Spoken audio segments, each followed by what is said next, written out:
Thank you once again in this moment, in this day, for joining me on today's journey in resilience. I hope you like the title for this episode. I was trying to remember why I chose this term, and there's a reason for it. It'll come up in the context of the conversation today. But when I see it, leftover, I think somehow in the back of my mind or memory, it reminded me of the term The Hangover, that movie with those gentlemen, Mike Tyson and other folks, Bradley Cooper, I think it was, The Hangover. So this discussion today called Leftover has no way that kind of gravity that movie did, but hopefully you enjoy it anyway. Let's start with this. Who do you give your best to? Who do you share truth with? Who do you lie to more often each day? I won't ask the question why. Just the facts, ma'am, as they say in that show, Dragnet. Just the facts. This is not an investigation. Even though I asked you a lot of questions in each episode, it's not an investigation. But it is an inquiry. Just curious, genuine, sincere, and humble questions for the day and for your consideration. So back to the other questions. Additionally, who do you give your best to and for the majority of each moment of the day?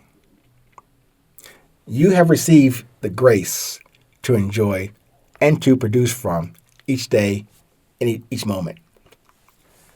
But do you give your time and attention to your boss and to the demands of your job?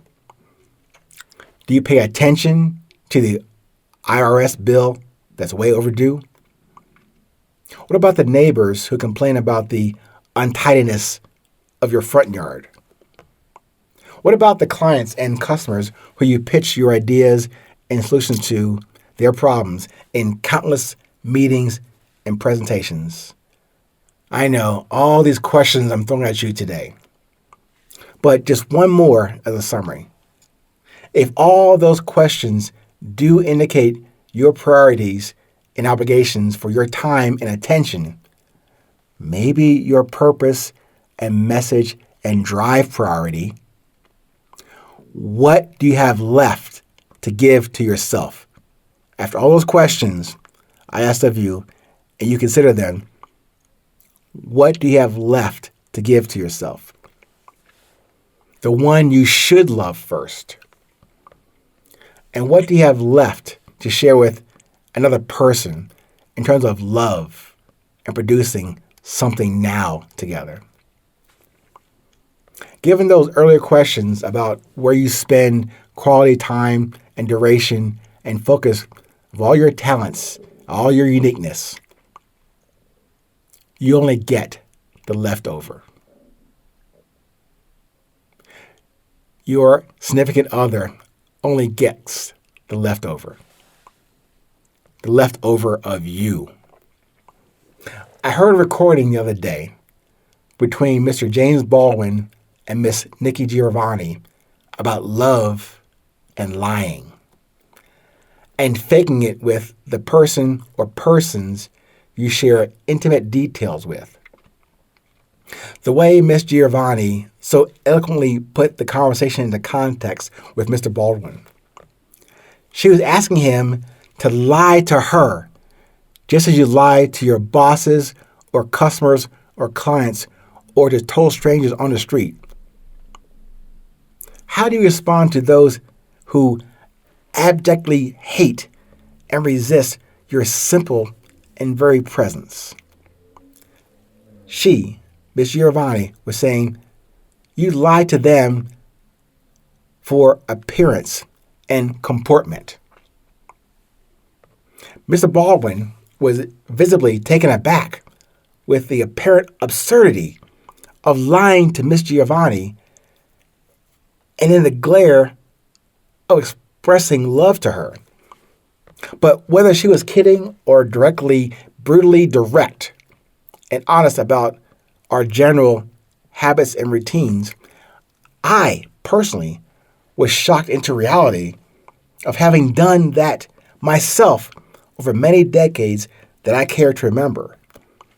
I would give my best face and presence on the job or mission or to the external task at hand.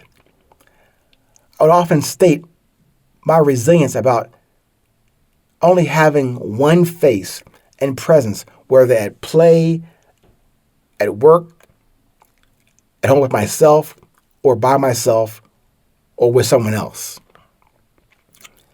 While I have presented a proposition to you about non-duality, an echo of one presence from me, a focus on defined desire, discipline, and drive into and through my beauty, I'd hope that that singularity would apply across the board and on this journey of resilience.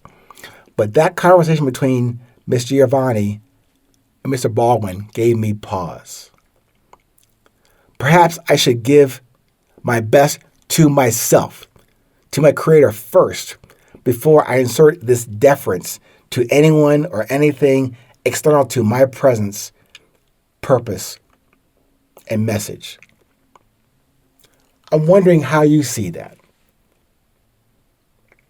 Remember the title, The Leftover of you, the leftover of me. What do we have left after we have given our best of the day to everyone and anything outside of us? And going a bit deeper, aligned with what Miss Giovanni was saying, that you, Mr. Baldwin, you give your best to that person out there, that person at work who hates you, hates your guts, that individual out there, the critics of your work, of your poetry, of your statements. But you give your best to them, and when you get through that hell out there, you would like to come back to the heaven with me. I'm speaking as Miss Giovanni. Miss Giovanni, you come back to me at the end of all that, and she was saying in a very eloquent way, I'm getting the leftover of you. Now, again, as I said, I'm not sure if she meant that explicitly or is this making a point, but that point still sticks with me today. My leftover, warmed up the remnants of what I have, but not only for you on this episode, what about me to me? What about me to my Creator? Just think about that. Are you giving your best to the one you love first, who created you? Secondly, to the one you should love, which is you, and then to others. How about no more leftover? How about the original, the organic, first, and then to others? Stay present. Stay current. No matter where you are in this world, please remember, it's always 8:20.